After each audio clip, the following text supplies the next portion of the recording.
ओम नमस्ते गणपतये. Hi hello नमस्कार, स्वागत आहे तुमचं नाशिककर कोमल या मराठमोळ्या यूट्यूब चॅनलवर. मंडळी, अधिक मासाच्या उत्तरार्धाला सुरुवात झालेली आहे. अधिक मास म्हणजे सर्वात पवित्र महिना. आध्यात्मिकदृष्ट्या आणि धार्मिकदृष्ट्या हा महिना खूप महत्त्वाचा असतो. अधिक महिन्यातील प्रत्येक दिवस आणि प्रत्येक तिथी महत्त्वाची असते. त्यातली त्यात अधिक मासातील संकष्टी चतुर्थी म्हणजे गणेश भक्तांसाठी एक महत्त्वाची पर्वणी आहे. तर आजच्या व्हिडिओमध्ये आपण अधिक मासातील संकष्टी चतुर्थी केव्हा आहे, या दिवशी कोणता खास विशेष उपाय करायचा आहे ते देखील मी तुम्हाला सांगणार आहे.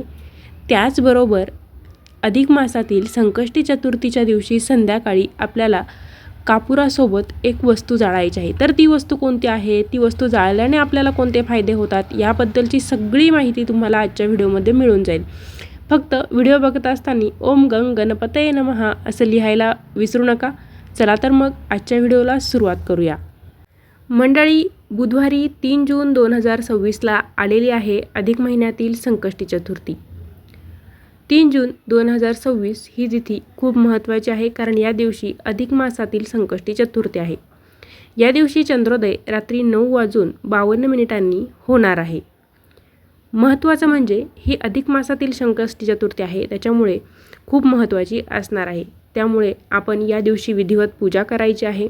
भगवान गणेशाची पूजा, भगवान गणेशाची कृपा आपल्यावर राहावी, सर्व आपल्या आयुष्यातील विघ्नांचं निवारण व्हावं आणि आपल्या सर्व मनोकामना पूर्ण व्हाव्या, यासाठी संकष्टी चतुर्थीचा दिवस खूप शुभ मानला जातो. या दिवशी खास विशेष उपाय आपल्याला करायचा आहे. तर तो उपाय मी तुम्हाला पहिल्यांदा सांगते. तर रात्री 9:52 चंद्रोदय आहे.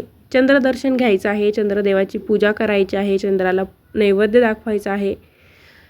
चंद्रदर्शन झाल्यानंतर, चंद्राला अर्घ्य दिल्यानंतर आपल्याला आपल्या घरातील गणपती बाप्पाच्या मूर्तीसमोर, फोटोसमोर तुपाचा दिवा लावायचा आहे.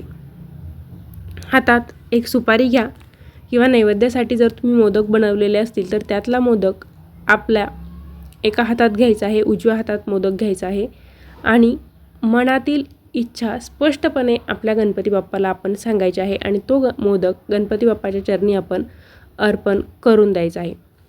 ते झालं की 21 वेळेस गणपती बाप्पाचा सर्वात प्रभावी मंत्र ओम गंग गणपतये नमः, ओम गंग गणपतये नमः या मंत्राचा 21 वेळेस जप करायचा आहे.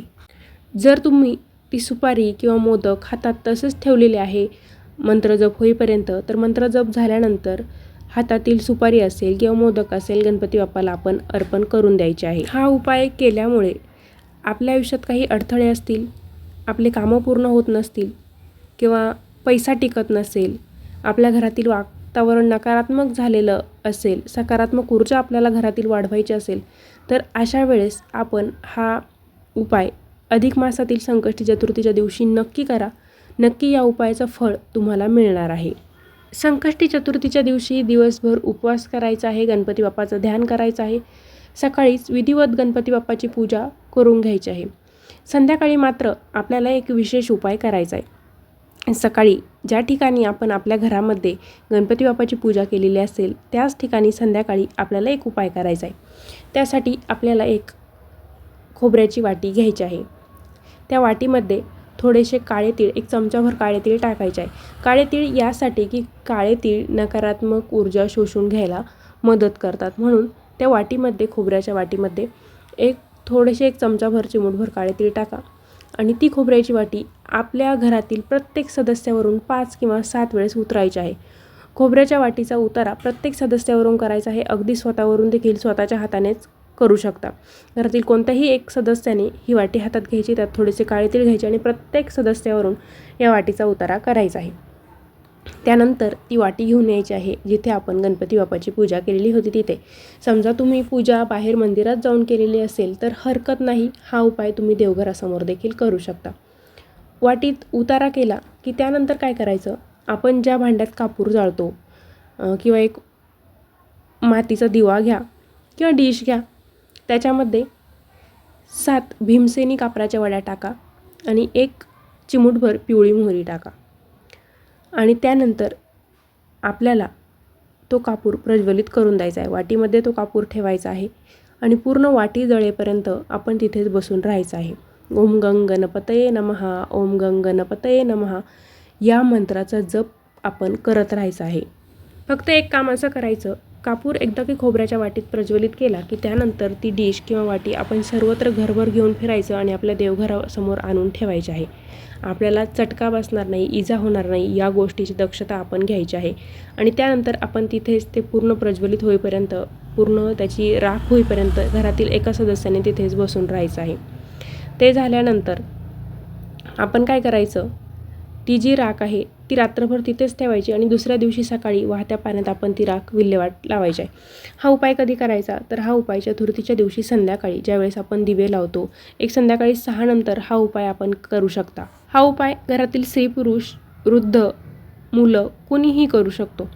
हा उपाय केल्याने आपल्याला काय फायदे होतात, तर बघा, तुमच्या मुलांचं अभ्यासात लक्ष लागत नसेल किंवा मुलं सतत चिडचिडेपणा करत असेल, घरातील कर्ता सदस्य असेल त्याचे कामं नीट होत नसतील किंवा ती व्यक्ती सतत चिडचिड करत असेल, घरात सतत आजारपण राहत असेल किंवा मग घरात सतत कलह होत असतील, भांडणं होत असतील, पैशांच्या अडचणी येत असतील, कर्ज खूप झालेलं असेल, प्रगती होत नसेल, मुलाबाळांना नोकरी मिळत नसेल, अभ्यासात लक्ष लागत नसेल, तर अशा वेळेस हा उपाय करायचा आहे. हा उपाय अत्यंत प्रभावी आहे.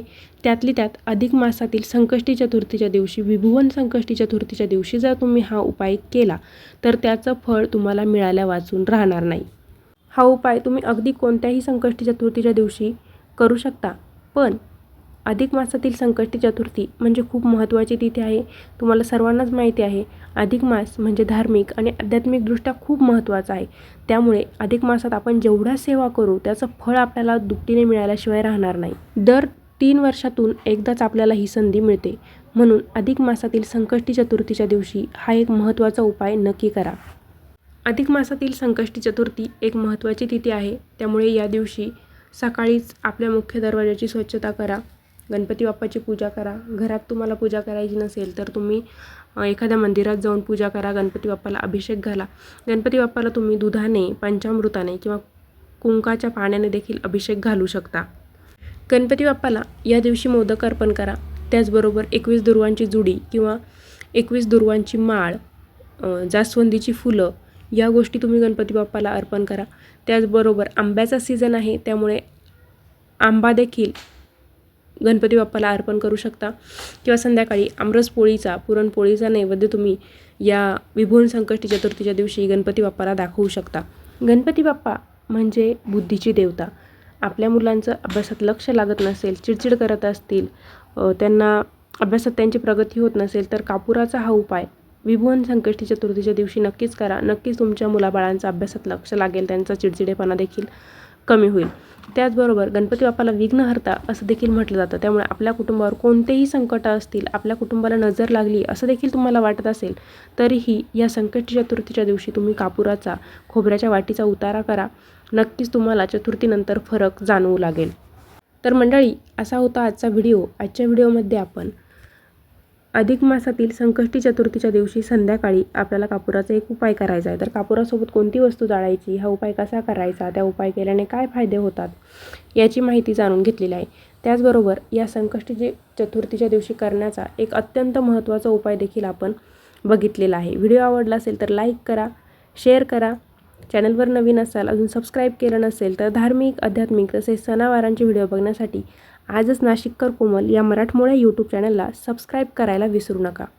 गणपती बाप्पाच्या कृपेने आपलं कुटुंब आनंदात राहावं, सुखात राहावं अशीच गणपती बाप्पाच्या चरणी प्रार्थना करते आणि थांबते. पुन्हा भेटूया अशाच एका नवीन व्हिडिओसोबत. धन्यवाद.